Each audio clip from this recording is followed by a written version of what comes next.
Good morning, everyone. Thank you for joining us for our virtual roundtable commemorating 60 years of Rachel Carson's Silent Spring. We will begin in a few moments.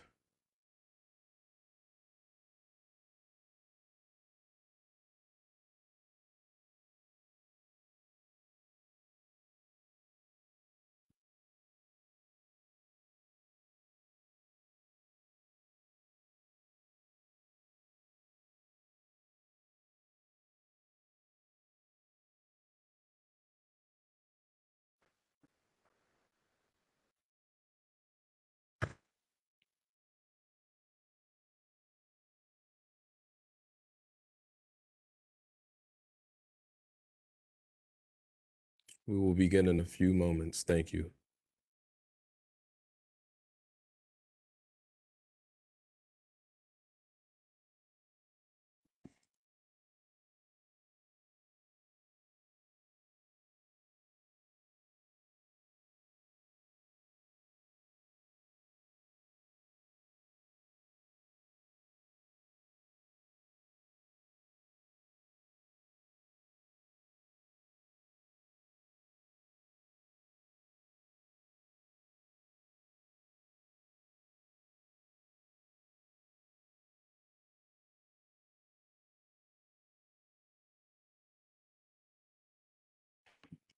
Okay, so as I said, good morning. Sorry, good morning. Thank you for joining us for our virtual roundtable commemorating 60 years of Rachel Carson's Silent Spring.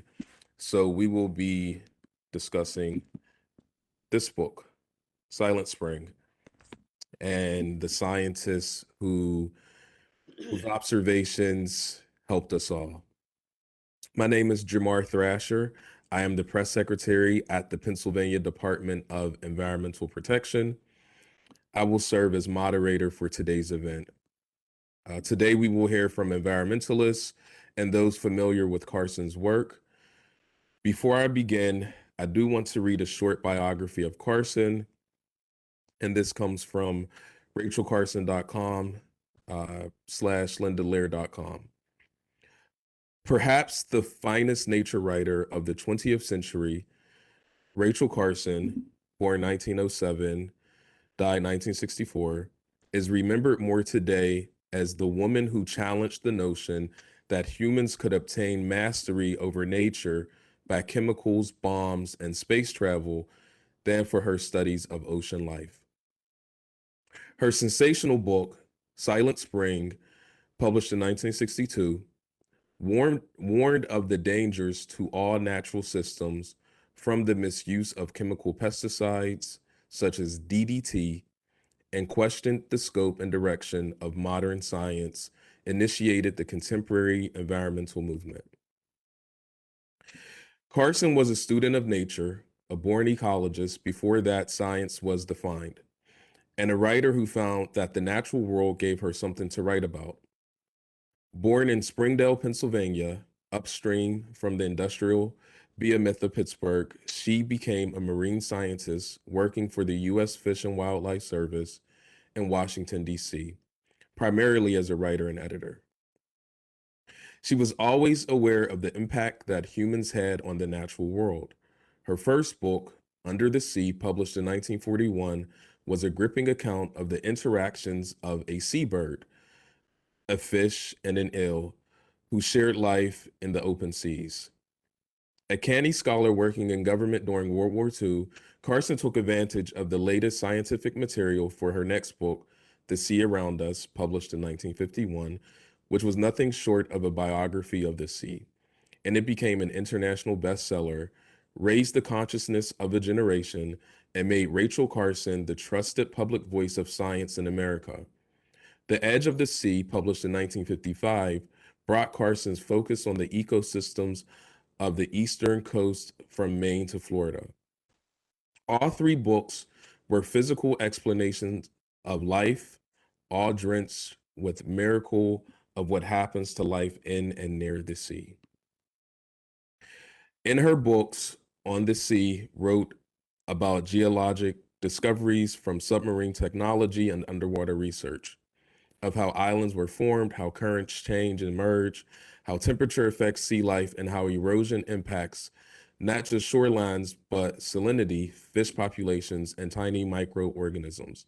Even in the 1950s, Carson's ecological vision of the oceans shows her embrace of a larger environmental ethic, which could lead to the sustainability of nature's interactive and interdependent systems. Climate change, rising sea levels, melting Arctic glaciers, collapsing bird and animal populations, crumbling geological faults, all are part of Carson's work. But how, she wondered, would the educated public be kept informed of these challenges to life itself? What was the public's right to know? Evidence of widespread misuse of organic chemical pesticides, government and industry after World War II prompted Carson to reluctantly speak out, not just about the immediate threat to humans and non-human nature from unwitting chemical exposure, but also to question government and private science's assumption that human domination of nature was the correct course for the future. In Silent Spring, Carson asked the hard questions about whether and why humans had the right to control nature, to decide who lives or dies, to poison or to destroy non-human life. In showing that all biological systems were dynamic, and by urging the public to question authority, to ask who speaks and why, Rachel Carson became a social revolutionary, and Silent Spring became the handbook for the future of all life on Earth. So we are definitely, uh, proud to have uh, Rachel Carson be a native of Pennsylvania and also someone who contributed heavily to science and whose acute observations made us all aware that these are warnings that we needed to take heed of today. And so I'm going to introduce uh, the panelists that we have here. We have um, from the Pennsylvania Department of Environmental Protection, we have Ngani Ndimbie, who is the Southwest Regional Coordinator. So she's on the panel, as well as Bert Myers, who is DEP's Director of Environmental Education. We also have Dr. Joylette Portlock, Executive Director of Sustainable Pittsburgh. And we have Dr. Linda Lair, who is a Rachel Carson historian. We have Dr. Patricia DeMarco, who has been inspired by Carson's work and has a forthcoming book on Carson. And we have Dr. Mark Madison, who is the historian for the U.S. Fish and Wildlife Service where Carson worked. And Dr. Madison manages the artifacts from Carson's career for the agency. And so thank you all for joining us. We are really happy to have you all here. And just to start off, we're going to start with Ngani. Ngani, thank you for being here today and for all of your work in DEP's Office of Environmental Justice. The first question, Ngani, how has Rachel Carson's work shaped environmental justice work? Great, thank you. And thanks so much for having me on such an esteemed panel. It's great to be amongst such phenomenal thinkers and celebrating a woman, a scientist who catalyzed the environmental movement here in the United States. And I'm really proud to be in the Rachel Carson building while doing it. It's the building that's in the virtual background behind me. And as a native Pittsburgher, I think it was always really inspiring to be a woman growing up there, knowing of Carson's legacy, the impact that she has had on our state, and also kind of broadly on the United States and the world. So I would really like to think that given the time, in terms of her impact on uh, environmental justice and Silent Spring's impact on environmental justice, I'd really like to think that it's kind of this evolving, ever evolving shape of justice work, right? She was someone who was looking um, towards she had a justice seeking pursuit in Silent Spring, right, where she felt that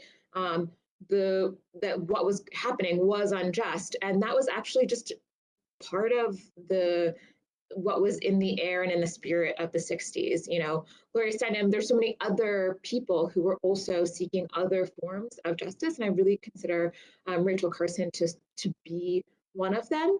And I think that that was really, it was such an important time for so many leaders standing up. And really, the playbook that Carson used is so similar to so many other justice seeking initiatives in that she took the time to speak directly to people and to bring her concern, which was, you know, biological in nature, into language that everybody understood. She used imagery, she used beautiful words to kind of bring everyone into an understanding of sort of what the future, what the has held and the past has held, but what the future could hold if there isn't additional controls on the use of these pesticides, if there isn't additional controls on the use of um, these chemicals. So I think some of the similarities between Rachel Carson's actions is that it's so similar to those who sparked the environmental justice movements both here and in the United States. When there was important standing up involved when, you know, the residents in Warren County, North Carolina stood together, those predominantly Black residents against, you know, a landfill, right?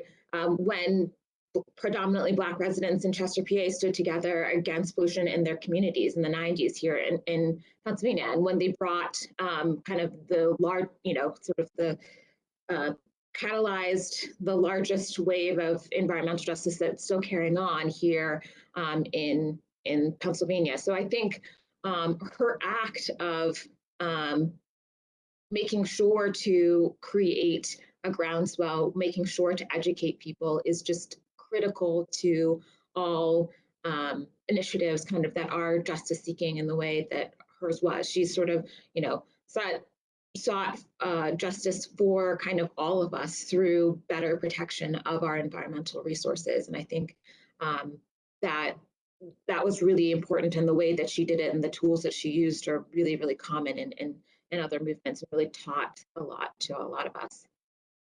Thank you. Thank you. And just to follow up on that, what do you want people to know about the current state of environmental justice in the Commonwealth?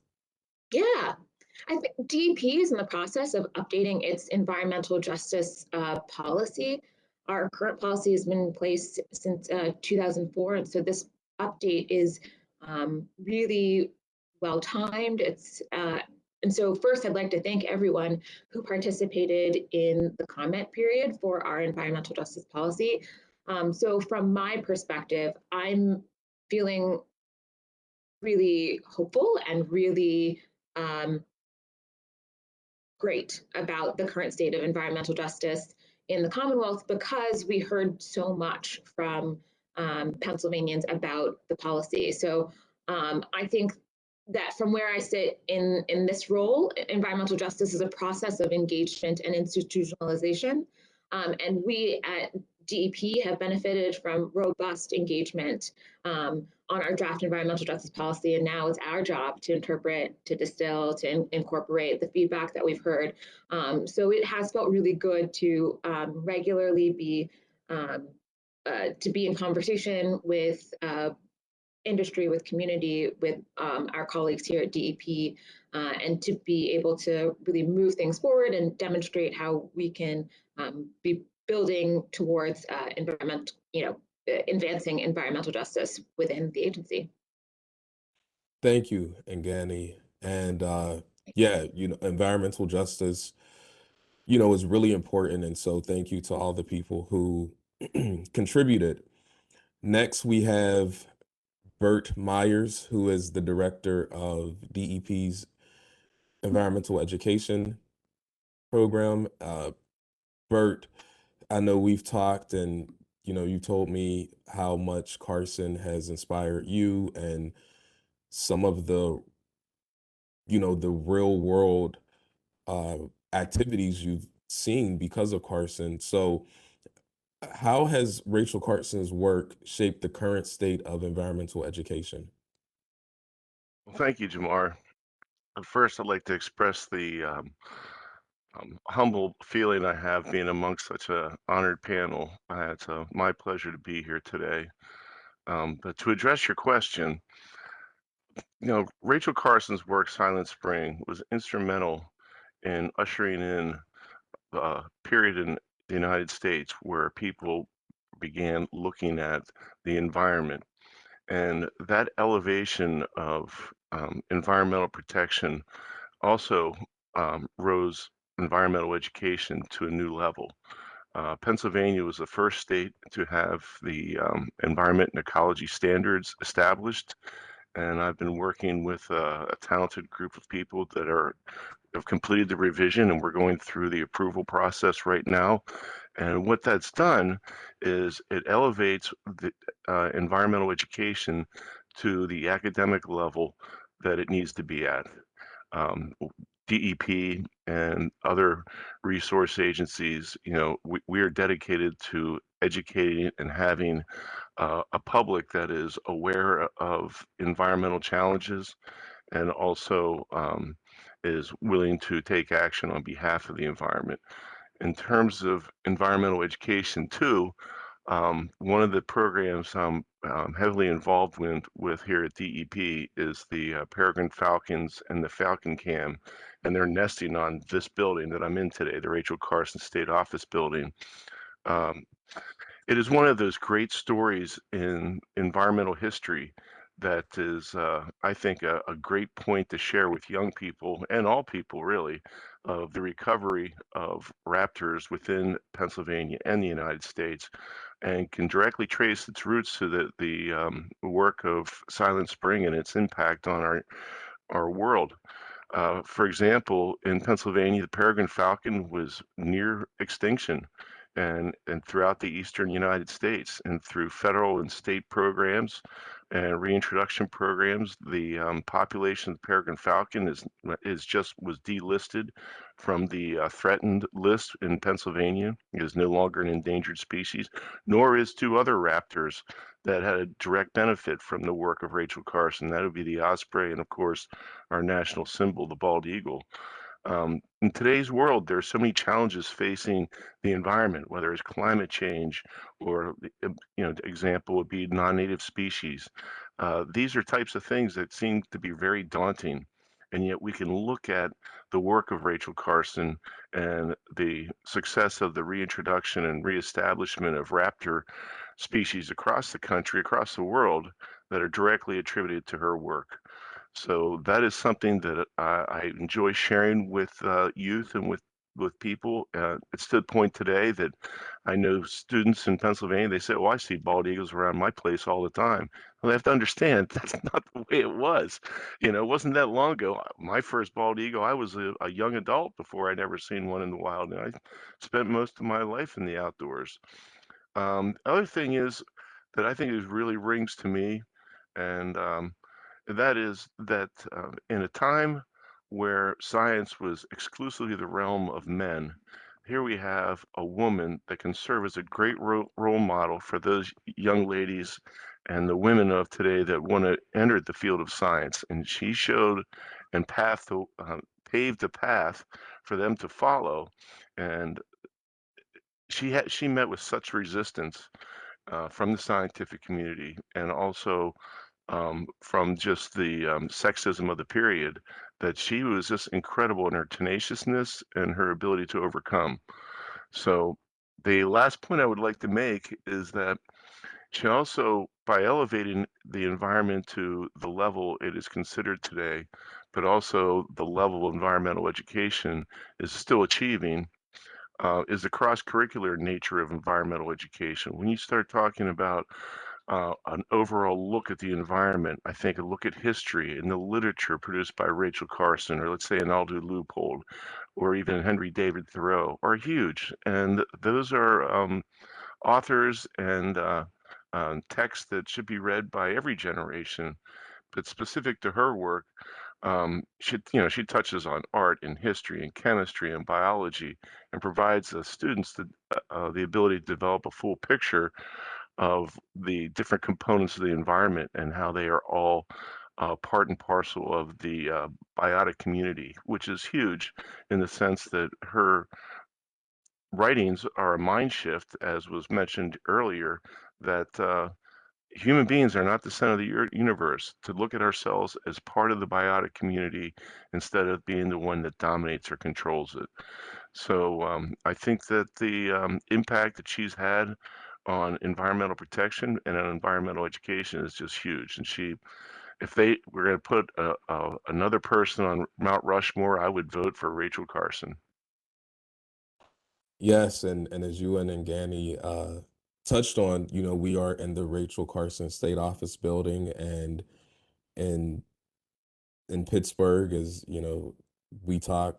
I have uh, roots in Pittsburgh and Ngani, and as do you, Bert, the Rachel Carson Bridge. So, it's great to have landmarks appear in Pennsylvania that are dedicated to Rachel Carson, and hopefully will, as you talked about, Bert, inspire students and others to read about her legacy and learn about her impact. Bert, one final question. What can we learn about the impact of Carson's work by looking up at the skies and seeing the thriving community of falcons? Now, when I say looking up at the skies, I'm talking about those of us in Harrisburg, specifically downtown Harrisburg, where we can see the falcons. But touch on that a little bit, Bert, if you can. Sure, thank you.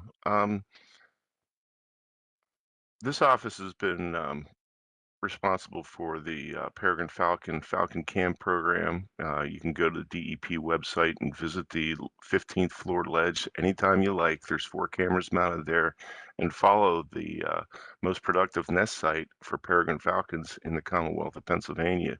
But when I'm outside working with our volunteers, for example, during search and or during the watch and rescue, when the young birds are fledging, and you see the adults training, and their flight skills are simply remarkable. And to see the fledglings beginning to imitate their parents and capturing that ability to fly, it's remarkable. And I think that's something that Rachel Carson communicated very well in her work, was just the wonders of nature. And she understood it too, in the sense of the importance of young people. I mean, I'll drop a quote here. She said, "I sincerely believe that for the child and for the parents seeking to guide him or he or her, it is not half so important as to know as to feel." And that was, she wrote, in the sense of wonder, and stressing the importance of paving the way for child to want to know. And if the child is to keep alive their inborn sense of wonder without any such gift from the fairies, it needs to come from the parents, it needs to come from the adults, and rediscover with them the joy and excitement and the mystery of the natural world that's all around us. And I think she captured that very well. I guess the um, the direct connection between the banning of DDT and the remarkable comeback of these raptors is just a huge contribution made by Rachel Carson, and the way she was able to communicate that sense of wonder when you see something in the natural world that is remarkable and you'll never forget it. I've had many moments like that in my career, and I'm fortunate to do that. When it comes to the peregrine falcons, I can tell you from personal experience, they're incredibly fierce, and they are not to be trifled with, but to be respected. And to have them here in Pennsylvania and in downtown Harrisburg is just a testimony that led to the naming of this building for her, and for the remarkable comeback of those um, that were at one time endangered raptors that are now becoming pretty common in Pennsylvania. So I just think her contribution is of landmark proportions, and I'm glad I had the opportunity to contribute to honoring her memory and her work. So thank you. No, you're welcome, and thank you, Bert. And next we have Dr. Patricia DeMarco, who has the forthcoming book, In the Footsteps of Rachel Carson. Uh, Also, Dr. DeMarco first led the Rachel Carson Homestead Association and then the Rachel Carson Institute at Chatham University, which actually is where Carson studied. And Dr. DeMarco also co-produced the film The Power of One Voice, a 50-year perspective on the life of Rachel Carson. So Dr. DeMarco, we are happy to have you on today's panel and just want to start off with a question. Uh, how has Rachel Carson shaped and influenced your work? Heavens. First of all, it's an honor to be rejoined here with my colleagues, Mark Madison, Linda Lear, Joylette. We were all together for the 50th anniversary of Silent Spring, on which the Power of One Voice film was made. And Mark, you remember many, many times that we were using your studio to put pieces of that together with Mark Dixon. Um, Rachel Carson's book, Silent Spring, came out as I graduated from high school, and my father gave it to me as a graduation present. But I had learned of her work first when we were traveling back from Brazil to Pittsburgh on an ocean liner, and the sea around us was a coffee table book in the main um, gathering room of the boat. And I fell into that book while I was on the ocean. And of course, I had to go to the very farthest back end where you could just see the ocean and not the boat, and think about what she had written about what is under the waves and how the different currents move and how the just majesty of the ocean is such a big part of our world. So I developed a really visceral connection to Rachel Carson from an early age. And also the fact that I wanted to be a doctor from the time I was 10 years old. And of course, in those days, it wasn't really automatic that women entered into a field like medicine. But I did develop her sense of curiosity about the living world. I collected things. I had a little tiny Fisher Price microscope that did 20 magnification. I fell into it when I was 12 years old. So Rachel Carson really resonated with me on a very personal level because I followed in her path. I had an unconventional science training, as she did. I did finish a doctorate, but I never went into a tenured position because I had family obligations. She had tremendous potential academically, but again, she had family obligations that directed her into needing to have a job that would pay. And being a woman in a man's world has been my life as well, pretty much all of my life. Um, it isn't an easy path, and I know that for Rachel Carson, especially when there were only two women and only one herself who passed the civil service exam as a scientist in the time she was working for the government, it was a huge challenge to her.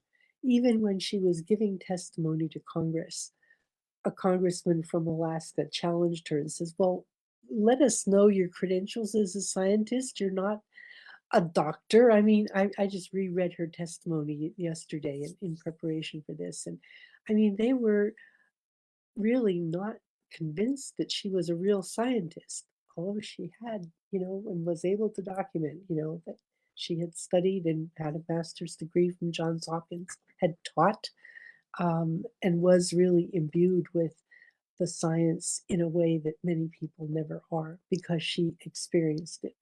She was immersed in the science and it was part of her life. And I think that as an inspiration is really important.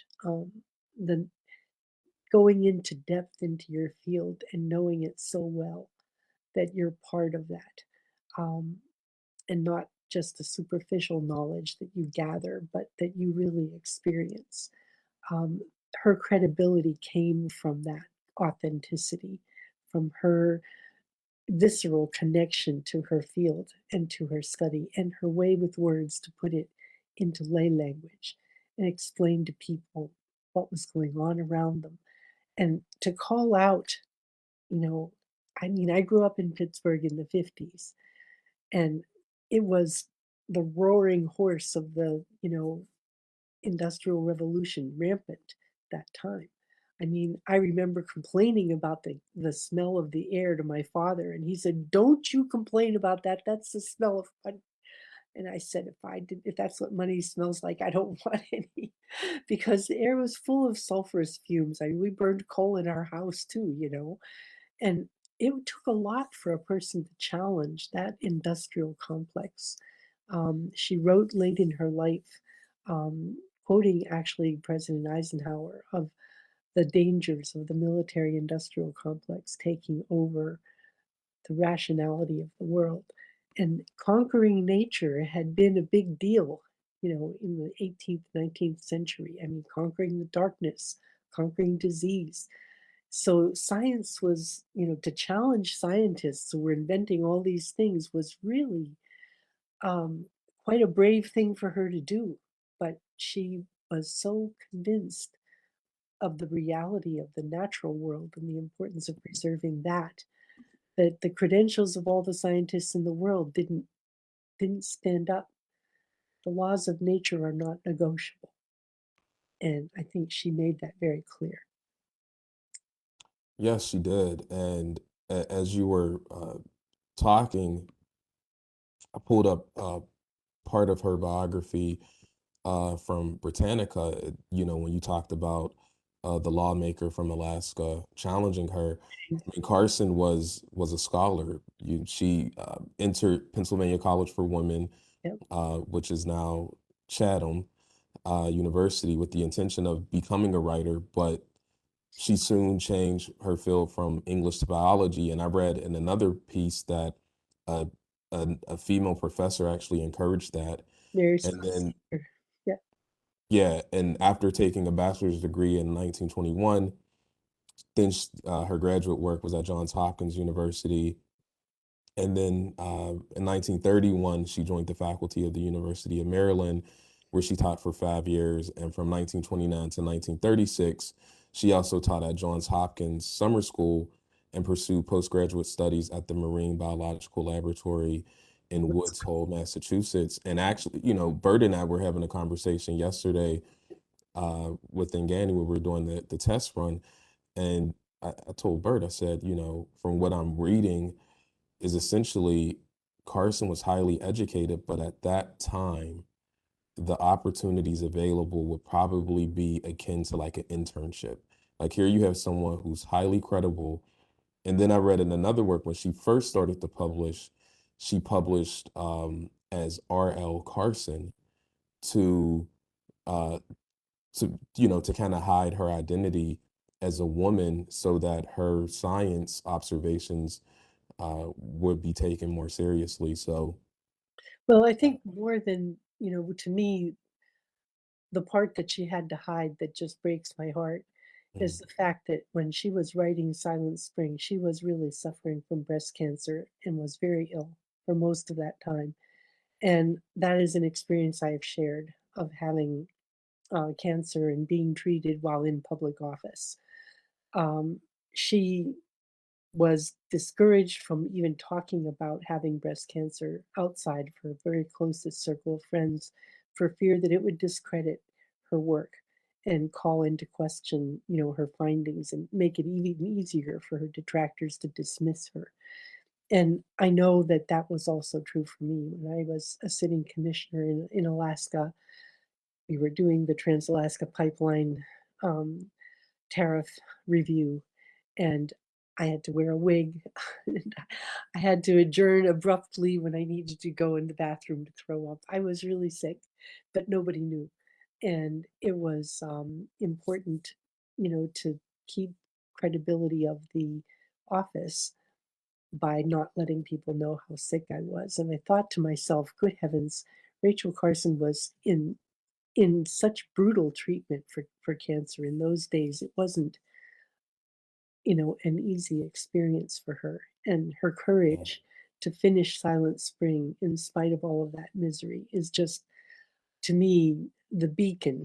I mean, every person in the world who has breast cancer should know that Rachel Carson is their champion because she was really a warrior to the very end, absolute warrior.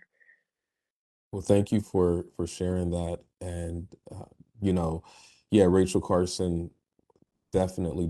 I actually read something that Linda had wrote that basically explained that Carson didn't want to be attacked by the chemical industry by saying, "Oh, well, she has cancer, Right. and this is why, she's attacking us." And yeah, and thank you for your work as as a public servant. I also read that you served in on the borough of Forest Hills on that council. So, I still serve as a oh, council, you still serve there? Okay, well, thank you. their vice And president in charge of finance. So okay, well, great, thank you. Well, thank you for serving in Pennsylvania and Alaska, the two coldest places on earth.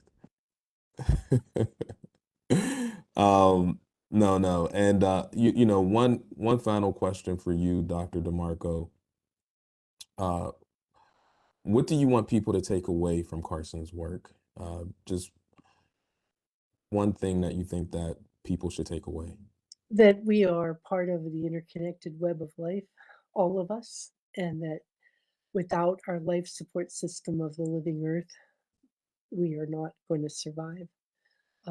She really was connected to the earth and really the biggest champion for preserving all the parts of the living earth, entire ecosystems. She was really one of the first articulators of the incredibly complex and intricate web of life and how you can't really do without the parts of those. We don't know even all of the interweavings and we don't know all the complexities, but that is what our life support system consists of. And we rely on the fresh air, the clean water, fertile ground, and all of that biodiversity is what keeps us alive. Living Earth and the laws of nature are what really govern whether or not we survive. Thank you, Dr. DeMarco. I truly appreciate that. And I know that, Carson is just someone who, through your work and the work of others, we are just, continuing to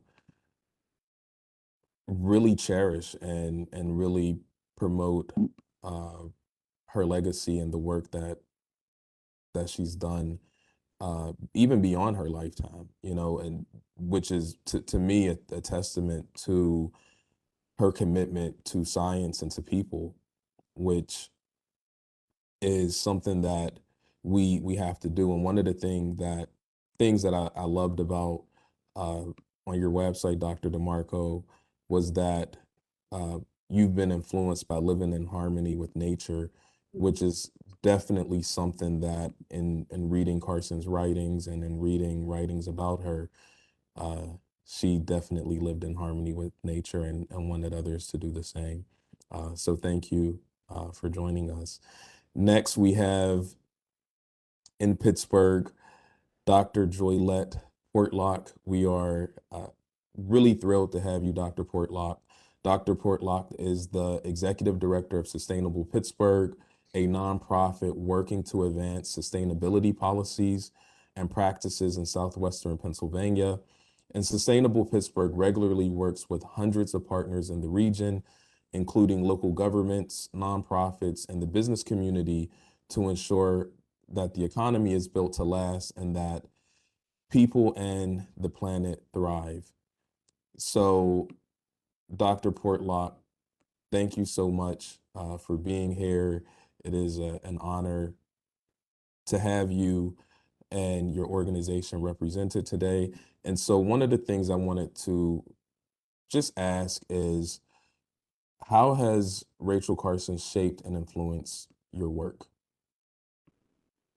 Thanks very much, Jamar, and thank you for the invitation to join this panel. And I too am also very grateful to be here for this lovely discussion with such esteemed colleagues, and it's good to see familiar faces and longtime colleagues among the group. So thank you for the question, and I'm conscious also of following a lot of really interesting content and conversation, and so I'll touch on that where I can. I did want to point out that we have falcons in Pittsburgh too. That is something that we also benefit from in our urban biodiversity. So the question about how Rachel Carson's work, how Rachel Carson has influenced my work is an interesting one. And, so I'll take you into kind of the personal perspective a little bit, as Patty just did, but from kind of a different space, right? Because I think that Rachel Carson was a trailblazer. I think we can all agree on that. But I want to note that the accomplishment of a trailblazer isn't just the change that they create in the moment that they change it, but how it shapes our reality and our normal and our future, which is now our present, right? Her changes have lasted, and she's created a normal in which I grew up. So growing up in a post Clean Air Act, post Clean Water Act world, I've benefited absolutely, and I think we all have, from a space where we don't question that our actions have environmental consequences that are deleterious to our ability to thrive. I think we have a different understanding than the one Patty was describing at the outset of when Rachel Carson first set out on her work. We largely have an agreement that policy and regulation play an essential role and essential to shaping what our future can look like. And that I think is really important and certainly has shaped my ability to work in the space of sustainability, which is really a cross-sector effort. You mentioned the diversity of partners we work with in the for-profit and nonprofit world, as well as in local government. And those conversations, but those are all assumptions now that are baked into the work of these stakeholders. And that I think is key to her legacy, to Rachel Carson's legacy. Jamar, in your intro, you talked about kind of the assumptions that she challenged. This notion at the time was really revolutionary, that humans were dominant and that the earth existed as resources for our culture, at least in Western culture. And now I think, I think my own environmentalism has stemmed from a place inherently shaped by her legacy, in that none of that has ever seemed logical or seemed to fit with kind of how I've incorporated these thoughts into my life and work. There's always, I think, been a cognizance that our actions do matter and that we have to do better at that living in harmony with our world for that ability to thrive into the future. So I guess I could pause there. There's more I can say, but I think I'll get a chance to elaborate a little bit. Okay. Well, thank you. And hopefully you could elaborate through this next question or go back. But, I know you mentioned there's Falcons in Pittsburgh, and, typically when people say that, we may think Atlanta's playing Pittsburgh, but there's real Falcons Right. in Pittsburgh. Um, how has the Southwest region remained committed to some of the ethics espoused in Carson's work? Um, that's a very good question, and I think that it's a really interesting one, because I think that this central ethic, and this is something that Patty also commented on in the takeaway, that we are all connected, that everything is connected, and I talk about this too a lot with folks. In fact, often we'll title presentations Comfort with Complexity, right? We need to get real comfortable with the idea that that it isn't just about the economy. There's also, to Ngani's point, there's deep equity considerations about other humans who maybe aren't part of the conversation. There's also this deep conversation, to Bert's point about the rest of the biotic community, right? That these things are all interconnected and interdependent. And that ethic, I think, is still a work in progress here. I think all of it, top to bottom, still a work in progress. I think amazing progress has been made from the days when the smell of pollution was considered to be the smell of money. But we are still working on figuring out how to really embed, and this is another core principle of sustainability work, right? How to embrace that interconnectedness as foundational and as fundamental to the work. So rather than looking at, okay, how do we just cap the pollution over here?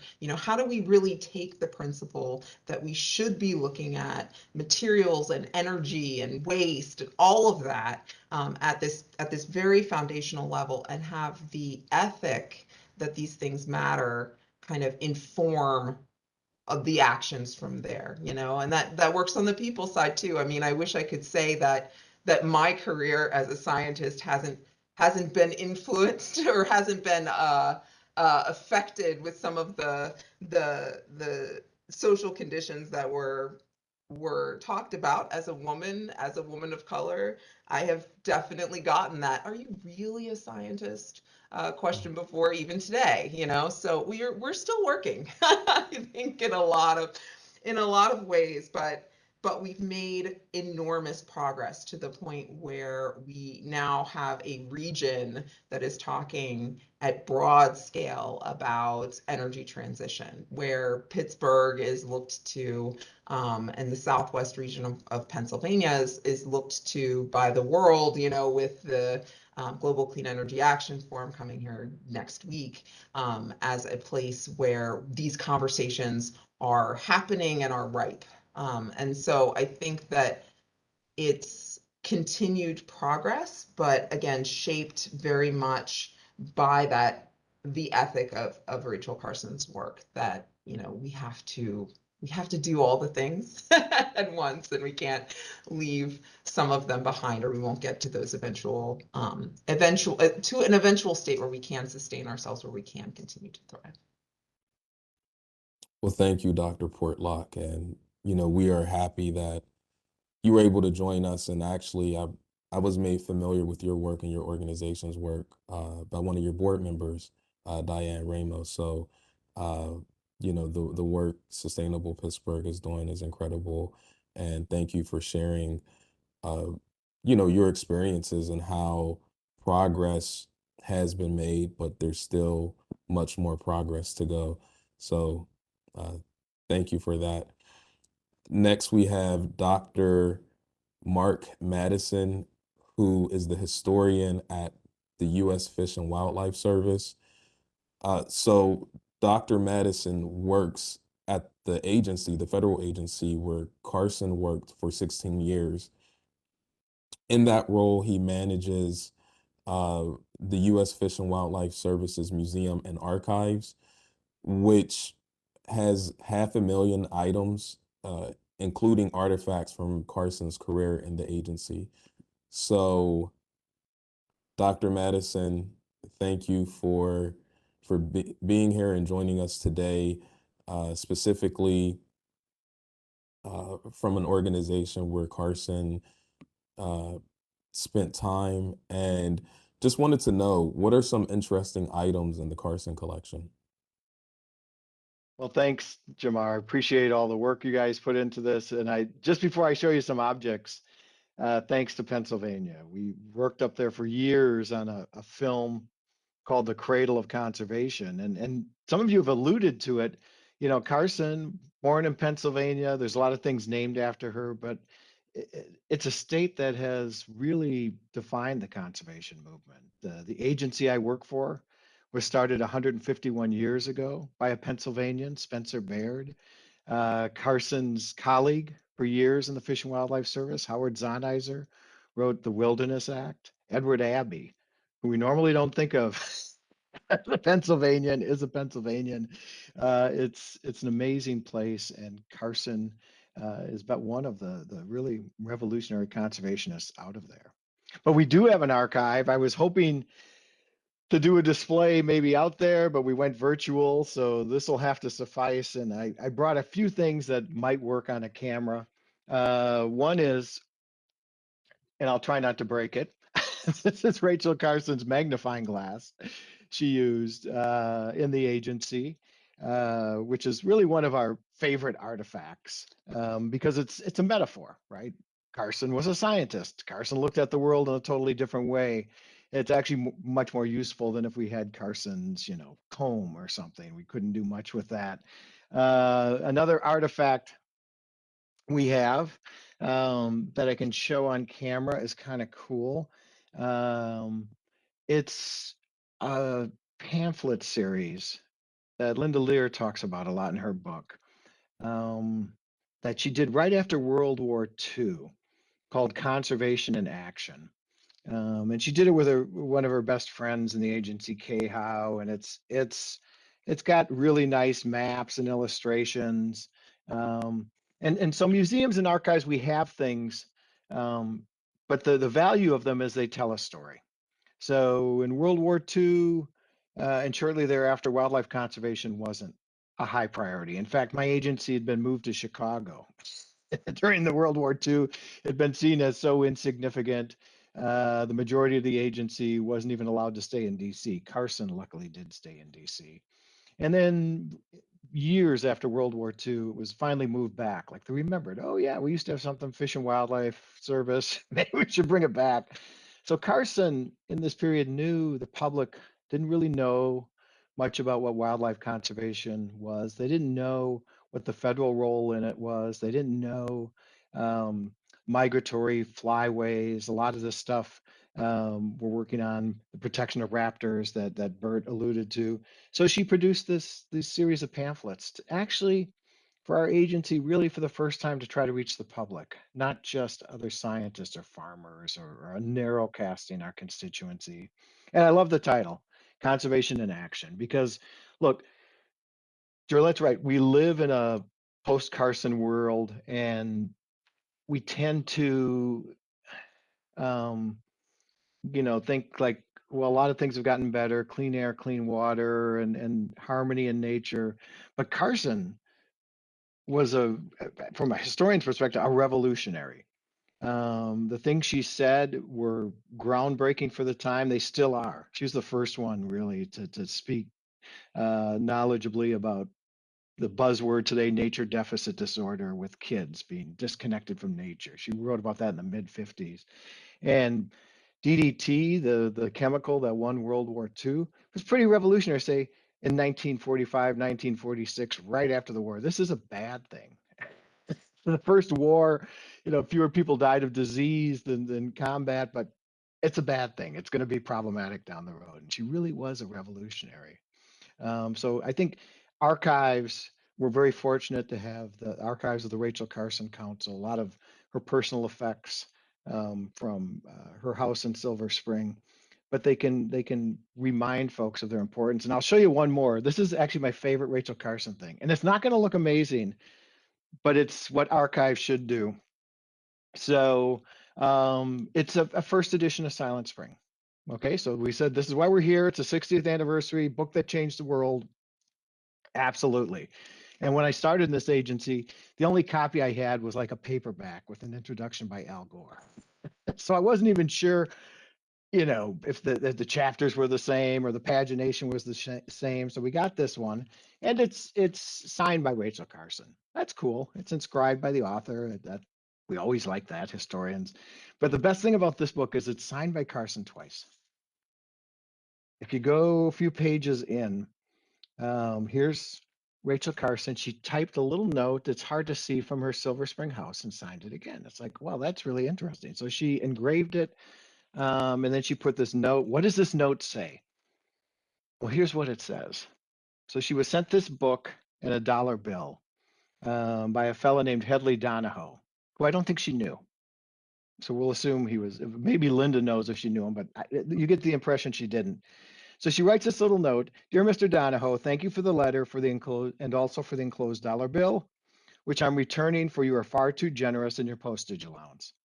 Please don't feel under obligation to cover postage. Thanks for your comments about the Saturday Evening Post article. I think the article speaks for itself as a vindictive personal attack rather than an objective appraisal of the merits of the pesticide controversy. So Carson, when she returned the book and his buck, was a four-time best-selling author.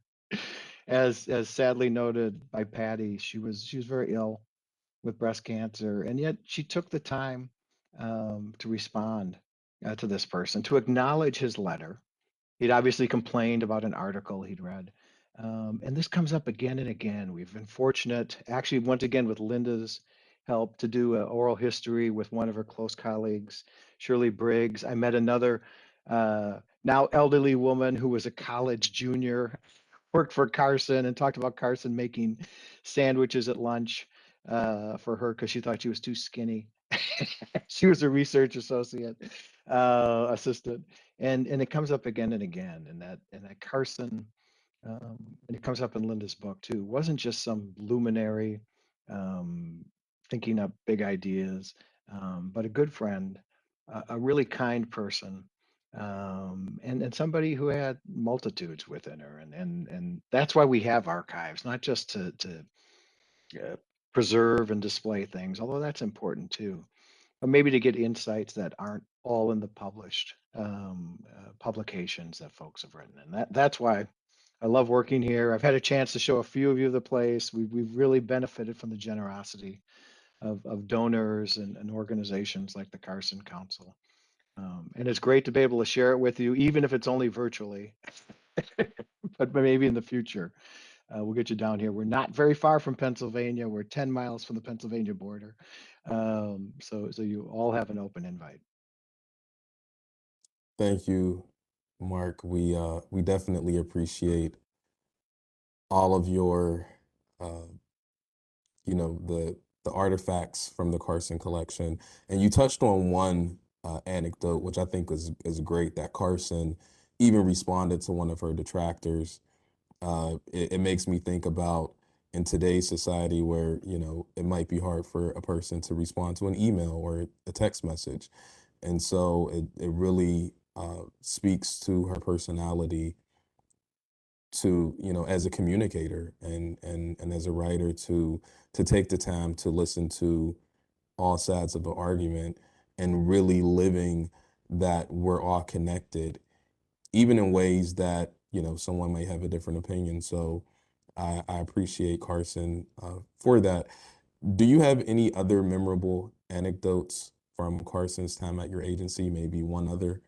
Well, I would just say that the thing that's most striking to me, and I'm biased here, is Carson's colleagues. So I imagine a lot of people watching this probably work for state or government or NGO agencies, and periodically we get a poll and from the Gallup, and the last one said, "Do you have a best friend at work?" And a lot of us rubbed our heads and said, I don't know. My best friend is from the fifth grade. Carson had a lot of best friends at work, and they all speak about how she was a good friend and a good colleague, and it was almost like a renaissance in conservation for federal agencies at the time. They really were coming up with the ideas that would lead to the EPA, the Endangered Species Act, the Wilderness Act. It was kind of a golden age for people in my agency and other agencies in that period. And that really resonates because I think today, a lot of us in scientific agencies feel like science is not being appreciated, not being communicated, not being given its full weight, all of which Carson did, right? Her career was devoted to communicating and explaining the importance of science, working with her colleagues to synthesize it and make it accessible. And that really is a huge change. And I'll tell you one other thing about Carson. I could tell anecdotes, but they're all in Linda's book about the tea kettle in the closet and so on. She was so what do you call Carson? Linda called her witness for nature, which I think is really evocative and beautiful. Pejoratively, some people would say, well, she's a bureaucrat or a public servant, a civil servant. But I like to think of Carson as a conservationist because she did conservation work 24 hours a day. So she worked for our agency, did these publications, traveled around, did all this research and writing, editing, maintained our library. But then at night she wrote articles for the Baltimore newspaper and for periodicals and were involved with the local Audubon Society and so on. It wasn't a 9 to 5 job. It wasn't a dichotomized life. Even with her adopted nephew Roger, she was constantly giving him natural history lessons, and so I think that's a good lesson for new employees in my agency or new employees coming into a state or federal government, is be like Carson, be a conservationist in all aspects of your life, whatever you do, and it isn't a 9 to 5 job. It's a passion. It was for Carson, and she instilled it in her generation and future generations, and and the 60% of biologists who are now women. We talked about how hard it was for Carson, how unique it was when she started. Well, it's no coincidence that the majority of graduates, undergraduates in biology are women. Carson played a big role in that and inspired a generation that inspired the next generation. Thank you, Dr. Madison. And yeah, Carson continues to inspire. And yeah, thank you for the anecdotes. Just giving a little bit more about Carson's personality and the passion that Carson had. I remember reading that Carson decided that she could pursue science and writing. Yep. And so she had a strong passion for both. And, we're just continue to be amazed with how much her observations has saved so many people and saved so many creatures uh, across the globe and her impact and inspiring others to get into science.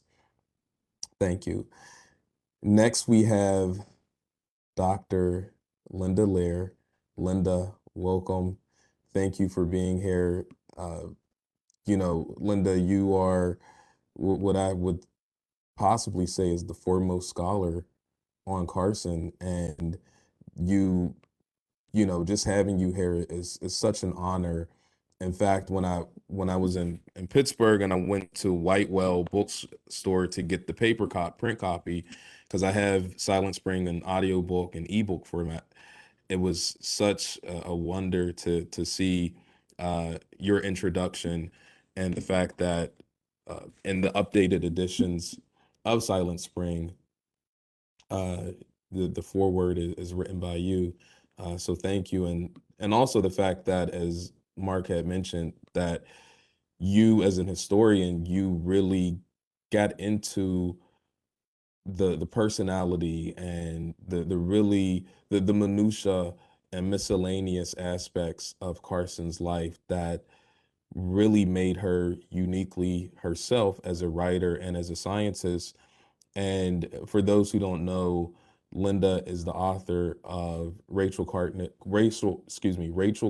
Witness for Nature, which is Carson's biography. And Linda is accomplished and esteemed in her own right. So thank you for your devotion to Carson and to the environment and to preserving her history and legacy. And Linda, just wanted to start off with a question. Why did you choose to study Carson? Well, it sort of fell into my lap, actually. I I was teaching one of the first courses in environmental history at my first job as a historian at George Washington University, and I wasn't sure what I should have the students read, but I thought, oh, let's have them read Silent Spring. Well, they did, and they ordered it, and they thought it was a very, very hard book. They struggled with it. They sort of, some of them got it, some of them didn't get it, but they struggled. It wasn't like, oh yeah, I get it, I get it. So it spurred me on to write about her life and just why Silent Spring has become such a touchstone of our environmental movement and of the future of nature and humanity living together, humans living together. So that was the beginning. It was a pedagogical spur, if you will. And so what was the next part? Next question? Okay, well, that was just the first part, and the second part would be, what do you think Carson means to us today, and what is the significance of Silent Spring today? So Carson and Silent Spring. Well, I have to be the pessimist, I think, for a minute to say that when you talk about Rachel Carson to the average person on the street, they don't know who she was. They very often there's a blank. When you talk about Silent Spring, there's also something the blank or else is, oh, that was that revolutionary book about what's going to happen to the earth if we don't pay attention. So I was moved, first of all, to fill the space that I thought was vacant and needed filling, to tell the readers and people who were interested about this quiet, dedicated woman, and what groundbreaking things she did to bring the environment to public attention and to political attention, which it got for the first time and has not suffered from neglect since. So in that sense, I think she was, I know she was a groundbreaker. I know that when I interviewed people like Stuart Udall, like Secretary of Interior, or her editor, Paul Brooks, that that she was somebody who could not be, shall I call it, could not be contained. Her passion and her joy of bringing nature to attention of the public and saying, look around you, look at what we have, look at this leaf, look at this flower, look at this blade of grass. It's been put here for your benefit and for the benefit of future lives, and it won't remain if you don't take care of it. So that was sort of my beginning. Well, thank you for that. And where we are right now in the program, I want to just open the floor for, we'll take about 10 minutes or so uh, for this to go over final reflections on Carson and Silent Spring. And also we'll move into audience questions. I know we have some questions from the audience. So any of the panelists, do you have any final reflections on Carson, on Silent Spring? And, one of the things that I thought was amazing is that Silent Spring actually started as a serial in the New Yorker. So it was published in 3 parts in the New Yorker in June 1962, and then as a book, excuse me, by Houghton Mifflin in September. Uh, so the fact that the New Yorker published it in 3 parts, parts of it, I thought were really good, and I'm sure Linda, Patty, and others may add more to the publishing history of Silent Spring. But I'll say for myself, one of the things that I love about uh, Silent Spring is really how Carson showed how easy it is for toxins to get into the ecosystems, to get into the bodies, how easy it is for man's obsession with comfort, whether that be, the buzzing mosquitoes or, putting things in water, how it is really sometimes creates irreparable damage and damage that lasts generations. And in the final chapter, one of the things that I really loved about it is actually the last paragraph. Carson writes, "It is our alarming misfortune that so primitive a science has armed itself with the most modern and terrible weapons, and that in turning them against the insects, it has also turned them against the earth." And so going back to that concept of one and the same, yes, we're trying to use pesticides and insecticides, but in doing so, we're also aiming it at ourselves. And so I really, really appreciate Carson's mastery of language and even the illustrations that start each chapter. Now, I don't know if was in the first edition, but in this edition, there's illustrations which I thought were just wonderful. And Carson's ability to write and communicate science to the public, and to even get the attention of President Kennedy at the time, who was a yachtsman and someone who would, you know, be on the boat and love, uh, sea life, to take her claims and observations seriously enough to investigate and, really, as Bert had talked about, create the modern environmental movement and a lot of the agencies, inspire the creation of agencies that we have today, including DEP. So if anyone wants to add a reflection of Carson and Silent Spring, please do so. Yeah, I would like to, first of all, with immense gratitude to Linda Lear, who enlightened all of us with the detail and the background of her life and her struggle in so many different ways. But if you look at Silent Spring and why it made such an impact when many other things did not, I think it was the fact that Rachel Carson engaged the imagination. People will not move to something they don't visualize.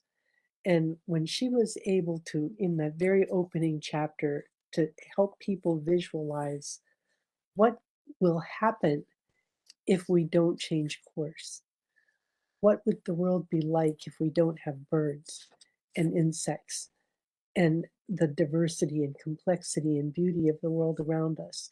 And I noted that she used at the very opening her dedication to Albert Schweitzer with a quote from him that said, "Man has lost the capacity to foresee and to forestall.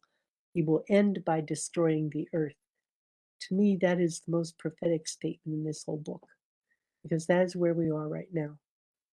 Um, the insect populations are crashing, ecosystems are crashing, and we continue oblivious, especially in the state of Pennsylvania, believing that we can continue doing what we have done in the way of combustion of fossil fuels and not have a devastating effect on the outcome.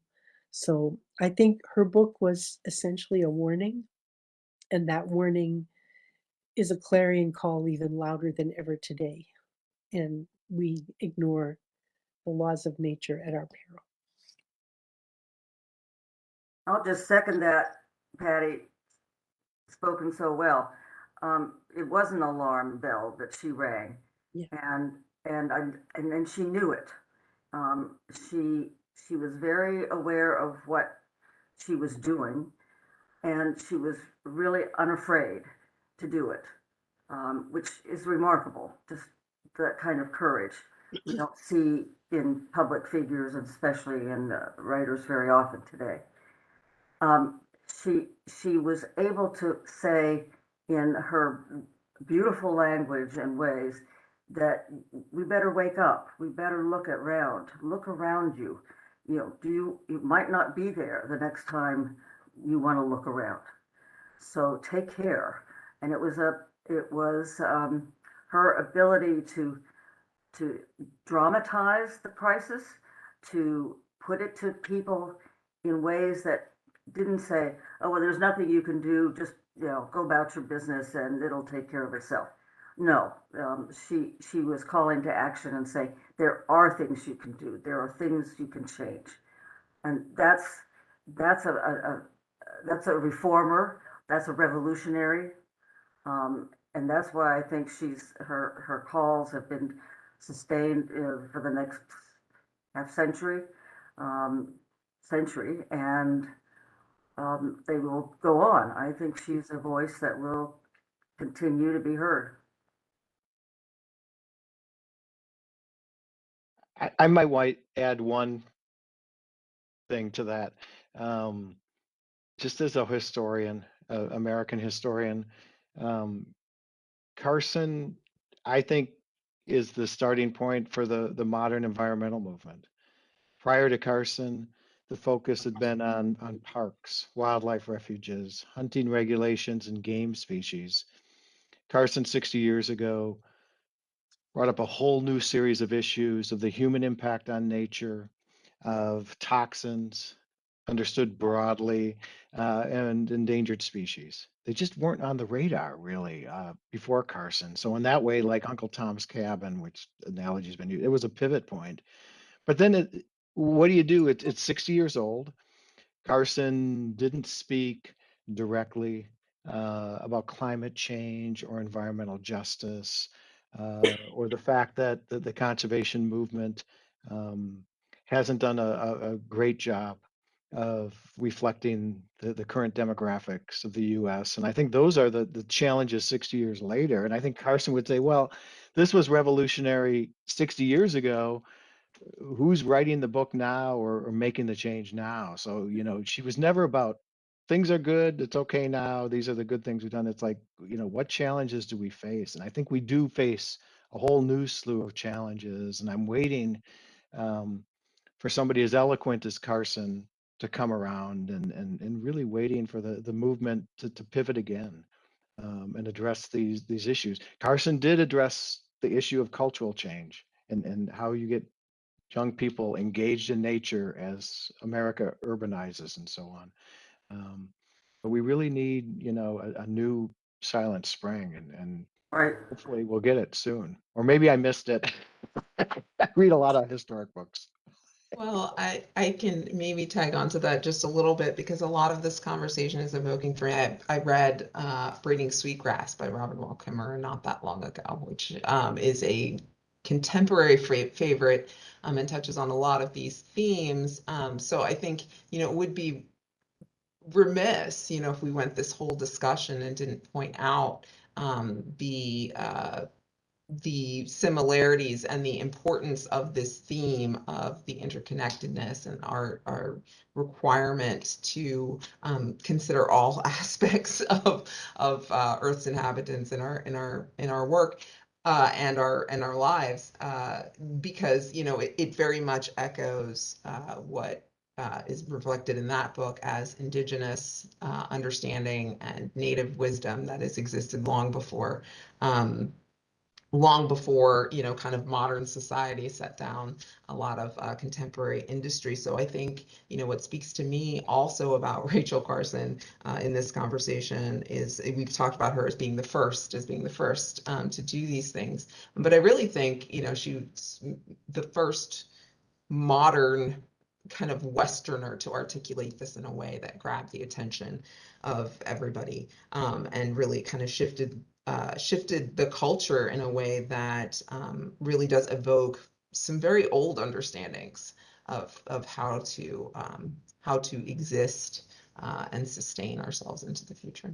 And I did also want to point out another thing, because Jamar asked me, one of my questions was what's happening in the southwestern corner of the state, and just wanted to note that the Cheswick coal-fired power plant which was the last coal-fired power plant in Allegheny County, ceased operations this year, and it is housed in Springdale, where Rachel Carson grew up. I was noting that as I was doing some meeting prep. So, you know, there are environmental, there are certainly advocacy and economic causes for that, significant economic causes and some economic consequences. But I think all of this is really about how do we, and to your comment, Mark, what is needed now to kind of recenter us in this space and find that ability to move forward with common purpose. And you know, I don't know if I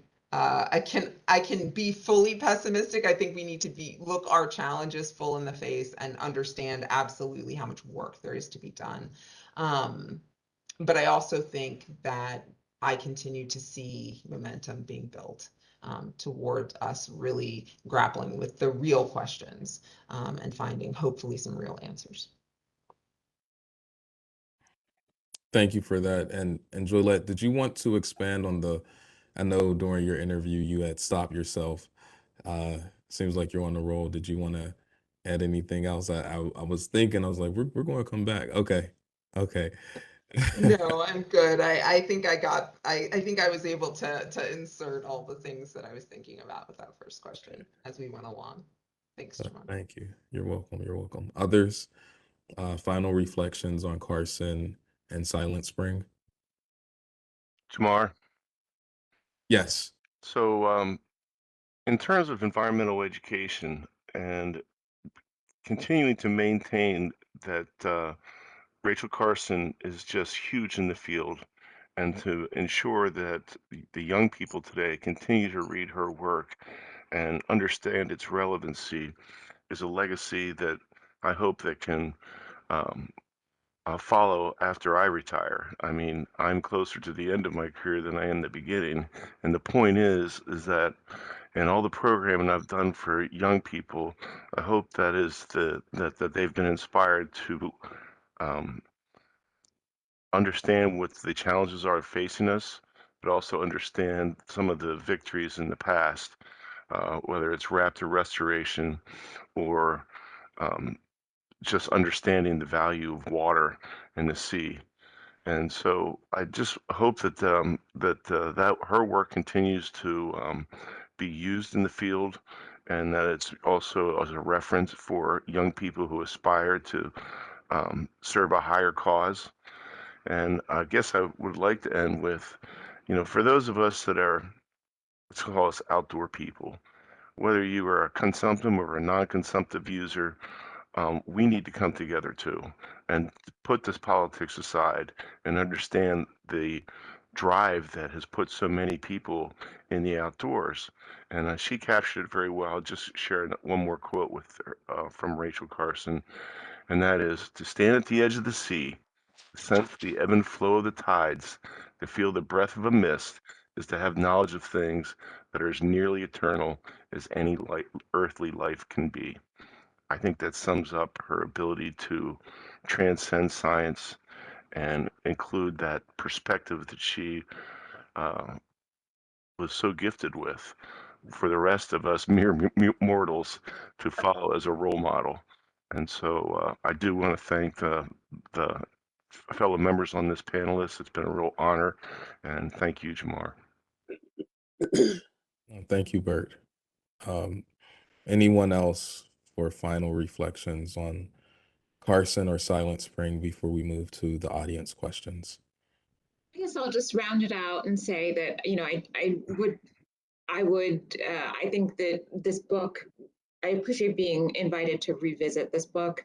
It meant something slightly different to me the last time I read it. I think to me, it's meant a lot reading it while working for state government. I think that, you know, people did call her a bureaucrat afterwards as a pejorative, but I think that the idea of this being the work of a bureaucrat, and just, we've mentioned so many times that creating this work took so much courage, and just really this being the product of, you know, perhaps a bureaucrat with courage. This is what that looks like, and I think knowing that we have so many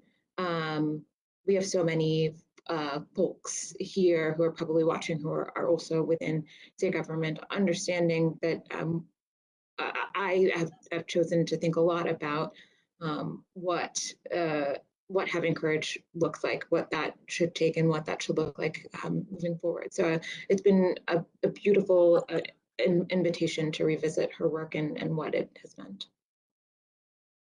Well, thank you for being here, and thank you for reminding us all on, of the legacy and what we can do right now in terms of environmental justice, and, all the panelists. Thank you.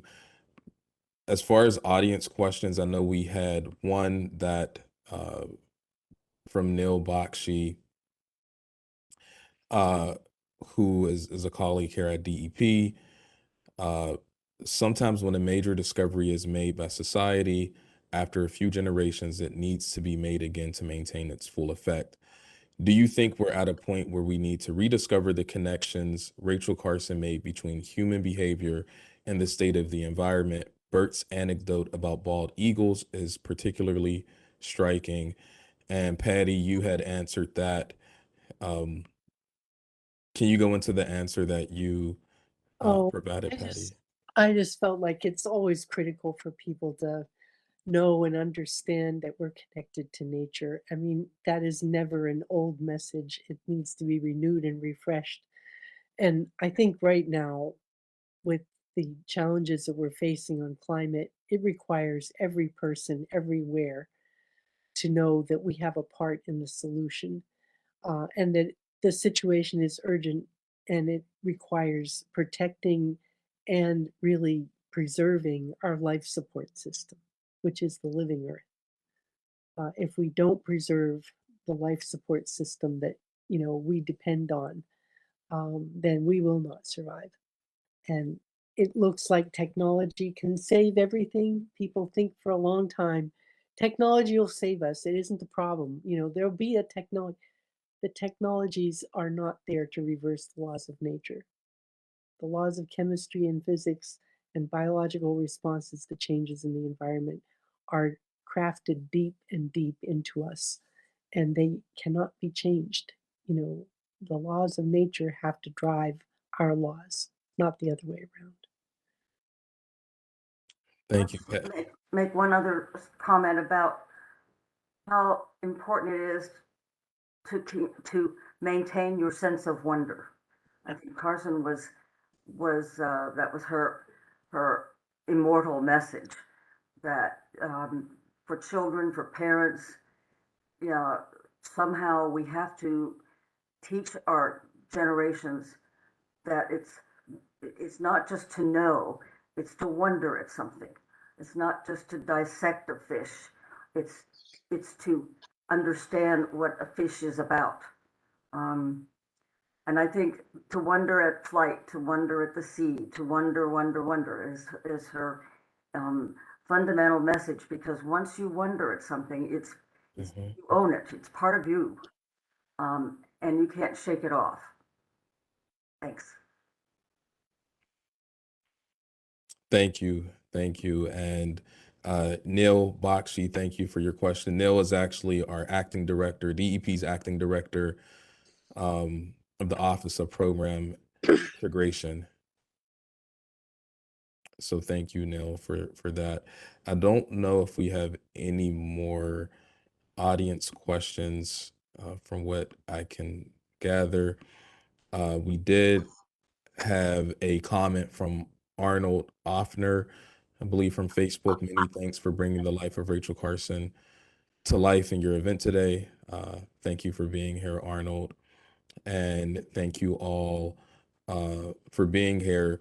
And so I just want to just close and with a huge thank you to the panelists, to the audience today, and a huge thank you to Rachel Carson, whose legacy we remember and honor by how we treat the world around us, and which was one of the themes of Silent Spring, is that we are treating ourselves, by extension, how we treat nature. And so it's not just treating nature, vicariously, we are also being affected conceptually and also physically.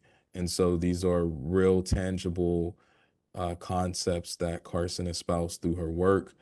And we appreciate everyone being here today and revisiting or even visiting Silent Spring for the first time, if that's the case. This is definitely a book that has changed history and changed lives. And, you know, as there's literary conversations about banned books on, you know, different subject matters, books that go against, and I don't believe Carson's book was ever on that list, but books that push the consciousness, books that are emotive and that change the way we think and how we live need to be preserved and need to be honored. And so thank you to Rachel Carson and thank you to all.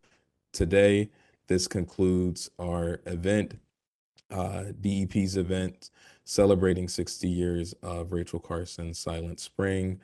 And thank you all from the Pennsylvania Department of Environmental Protection and celebrating Pennsylvania native Rachel Carson and her legendary work, Silent Spring, which was her last book in a list of a impressive bibliography. Thank you all and have a great rest of your day. Bye.